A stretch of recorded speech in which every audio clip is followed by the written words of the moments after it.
Thimble's jaw tightened. The spear was gone in a flash, and the large man's hands closed around him. He was hauled forward. Gina stepped in close, extending one finger toward his chest. A plain silver ring shimmered in the faint light. Unease crawled up Thimble's spine as Gina began to speak a series of guttural syllables. They sounded as if they were scraping against one another to escape her mount. The words made no sense to Thimble, but something inside him answered. The tightness in his chest loosened, and the fear he'd felt formerly fell easily away. Too easily. Gina's lips peeled back into a crooked smile as she leaned closer. "What are you really doing out here, Gremlin?" "I came to find food," Thimble said. Her disgust was palpable. Food. Droplets of spit landed all over Thimble's face. "Are you working for Talon or Merc?" Slotz's hand clasped around her mouth before she could finish her question. He forced her backwards. "I will talk to him," he said. Talon? Thimble thought. The assassin? This wasn't good. But he felt good. Maybe it wasn't really a bad thing. He thought he should be worried about something, but he wasn't sure what. "Let me ask you again," Slotz said. "Did you find anything interesting out here tonight, Crook?" Thimble began to say no out of reflex, but he couldn't form the word. The medallion instantly came to his mind. Could it be? He went from hunch to suspicion to certainty in a fraction of a heartbeat. They wanted the treasure he had found. His treasure.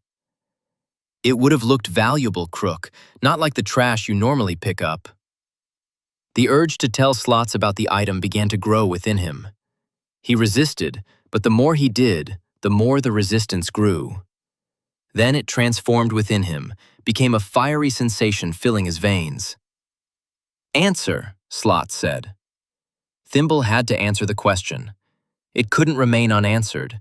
It couldn't linger without fulfillment. No question could, especially this one. The pain increased. But the treasure was his, rightfully his. He would have to lie.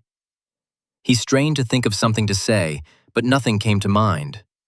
Instead, the pain spread and intensified.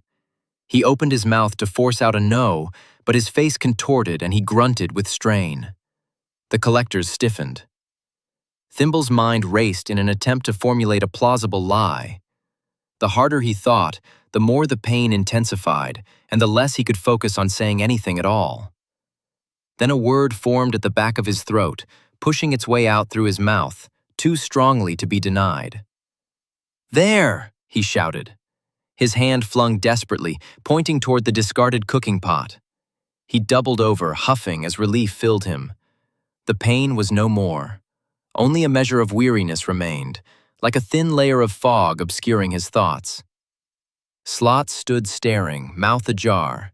He must have realized his state because he snapped it shut. "Well, go and look, you big ox." He motioned to the large man. The man released Thimble and headed to examine the spot that Thimble had pointed to. "Well, Crook," Slotz said, "I bet you feel better now after getting that off your chest. Let's hope it's what we are both looking for." The big man was overturning trash with his club. After a few moments, he kicked over the cooking pot in frustration and immediately brightened. "It's here," he said, bending down to pick up the medallion from the discarded tunic. Thimble was in motion.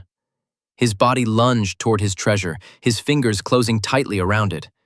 He hit the ground hard at the large man's feet. The rush of success was brief, replaced almost immediately by dread. Thimble was just as surprised at his actions as the large man was.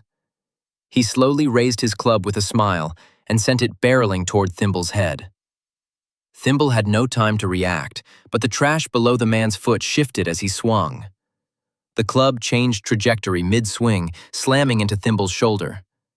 Thimble recoiled in pain and instantly shifted his body, forcing his foot against the inside of the man's unsteadied leg. The man stumbled backward with a yell. Thimble burst to his feet, running as fast as he could away from the collectors. What had he been thinking? He only knew that he wanted the treasure for himself. There was no place to hide, and he couldn't outrun them, not for long anyway. He searched frantically for a way of escape.